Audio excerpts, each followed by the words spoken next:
Salut! În tutorialul de astăzi voi arăta cum să downloadați pe gratis. Da, totdeauna este o problemă cu downloadatul. Vrei o melodie, dar nu găsești unde să downloadezi.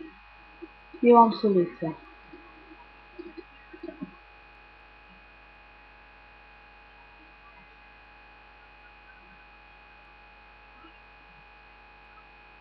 Prima dată intrăm pe Google și scriem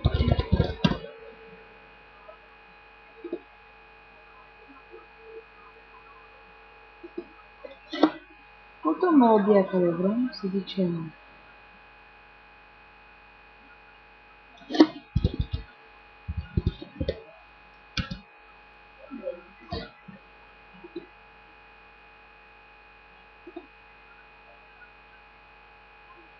așa. My life be like, yeah. Foarte ușor. Luăm linkul acesta, dăm copiat, după aia intrăm iar pe Google și scriem